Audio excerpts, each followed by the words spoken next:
20년 동안 제가 이제 부동산 공부를 하면서 얻어왔던 그런 지식을 아주 그냥 짧은 시간, 2시간 동안 이렇게 해야 되는 거니까 되게 어렵고 힘들어야 되는 과정이지만 정말로 쉽게 말씀을 드려보겠는데 중요한 부분들은 이렇게 쉽게 설명을 드리면 별로 없어 보여요. 뭔가 없어 보이니까 저게 뭐지? 저런 식으로 해서 과연 돈을 벌 수 있겠는가? 예, 제가 특수물건 설명하듯이 막 진짜 어렵게 막 설명하면 아무도 이해를 못해요. 근데도 뭔가 와 대단하다. 뭔가 배운 것 같다. 이해는 못해요. 그러니까 응용을 못하겠죠.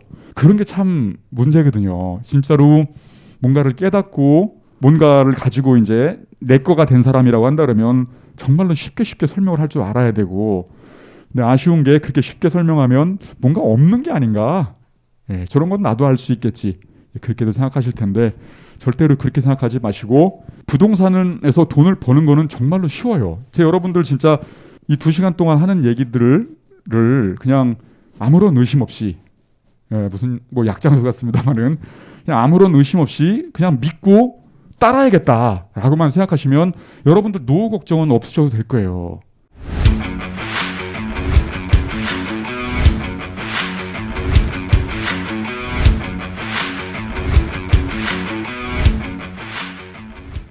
(2018년) 그 3기 신도시 발표 났을 때 일산 어땠나요? 다 폭망했다부터 시작해가지고 무슨 소리냐 일산이 왜 폭망을 하겠는가?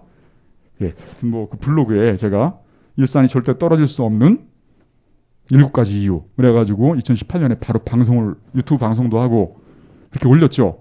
그랬더니 댓글들이 아시죠?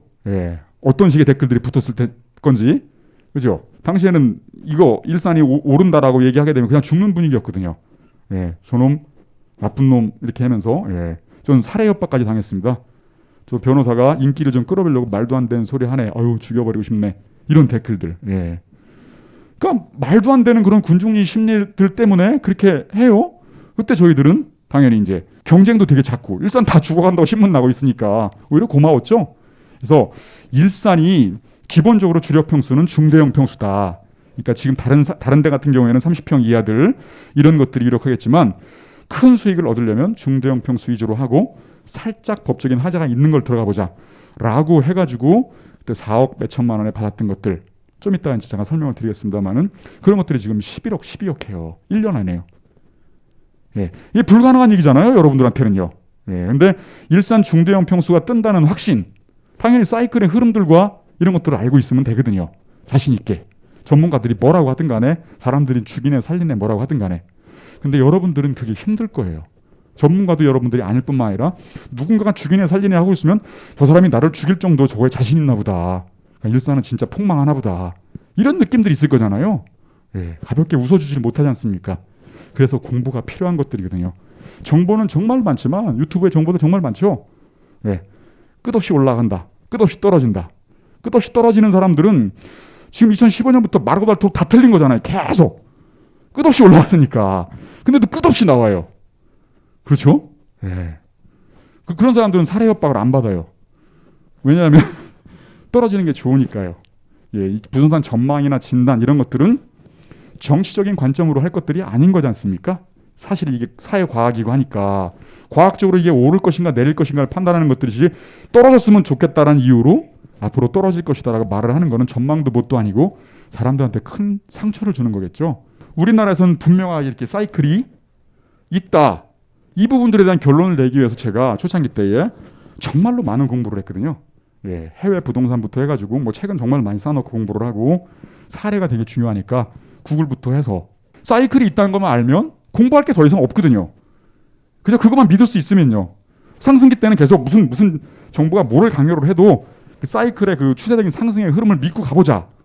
그리고 떨어지기 시작할 때쯤 되면 앞으로 계속 떨어질 거니까 부양책이 나온다 하더라도 하지 말자. 이렇게 되면 상승할 때의 투자 방법을 바꿔보자. 하락할 때의 투자의 방법을 바꿔보자. 이렇게. 이게 근데 사이클 이론이 있다고 정명사가 저렇게 얘기를 하는데 없는 경우도 있거든요. 외국 사례들을 한번 보시자고요. 미국이나 다 있어요. 뭐 캐나다 다 있습니다. 그런데 없는 나라가 있어요. 사이클이. 어디죠? 일본이에요.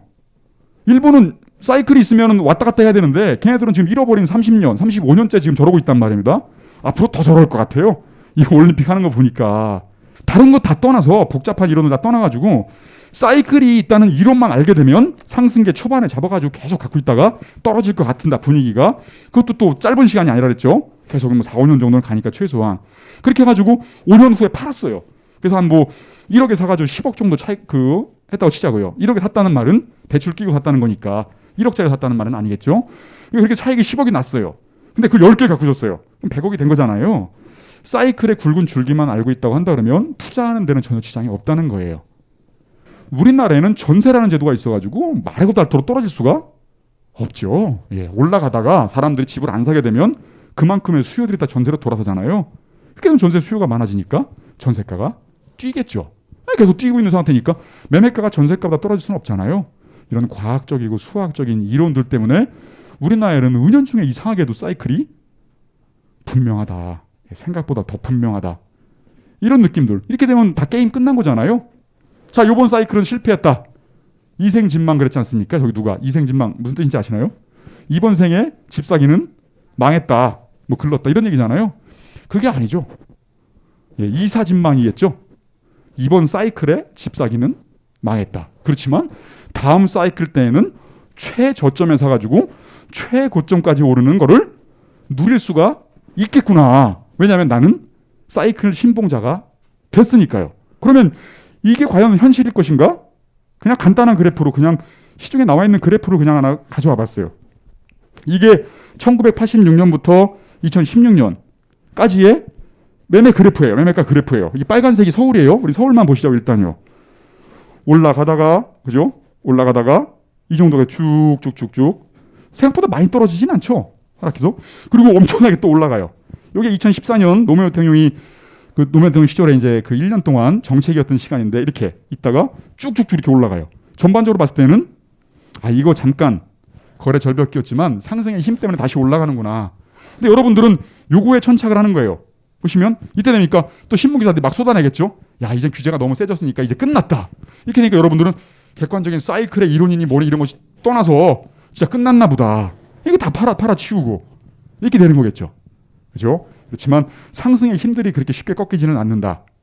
이런 식으로 보기 때문에 여기까지 올라가잖아요. 여기서 파는 사람들은 얼마나 후회하겠어요.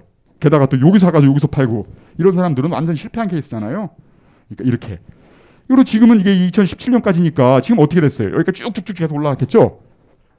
그 가운데서도 9.13 대책 나왔을 때, 8.2 대책 나왔을 때 잠깐 이런 모양새를 갖춘 적이 있었었죠. 그죠? 이 거래 절벽기 때가 되게 중요하거든요. 제가 칼럼 같은 거 쓸 때에도 꼭 한 6개월 아니면 1년마다 한 번씩 써요. 그 부동산에 관한 칼럼 쓸 때는요. 그때가 뭐죠? 이렇게 거래 절벽기가 있어가지고 사람들이 많이 힘들어할 때.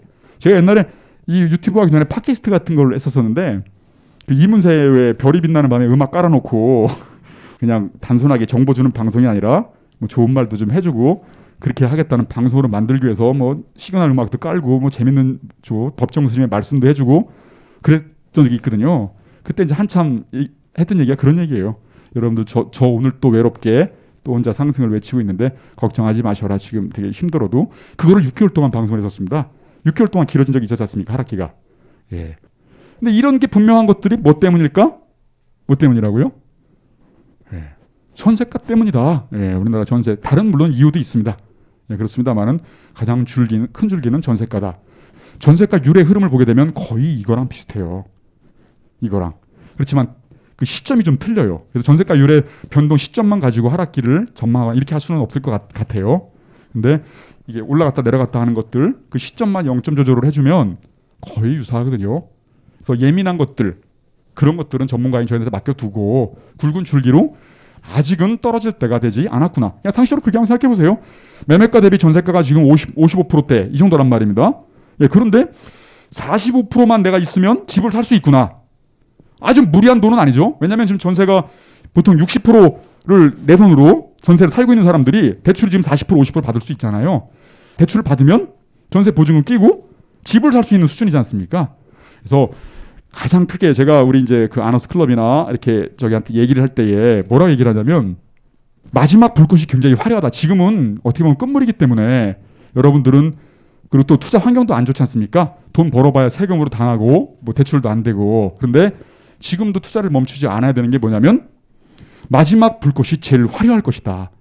왜냐하면 여태껏 기다렸던 사람들이 이건 정말 아니겠구나 싶었을 때에 마지막으로 우 몰려가가지고 집을 다 사요. 그렇게 다 산 다음에 에너지가 소진된 상태에서 다시 하락기로 돌아서는 거. 더 이상은 이제 살 사람들이 없어졌으니까요. 그런 식일 때, 그러니까는 마지막 상승기 때가 되게 세다는 거죠. 그 상승기가 만약에 앞으로 2년 남았다고 한다면 투자하기가 좋죠. 전세 한번 돌리고 2년 기다렸다 그때 팔고 나오면 되는 거니까요. 그렇죠? 그런 보수적인 전망을 해서 내 투자의 그런 그 기간이나 이런 걸 봤을 때에 지금도 투자할 만하다라는 결론이 쓴다 그러면 지금 쉴 필요는 없죠. 믿으셔야 돼요. 이거를요. 우리나라 돈 벌기는 정말 쉽구나. 이거를 믿어야 돼요.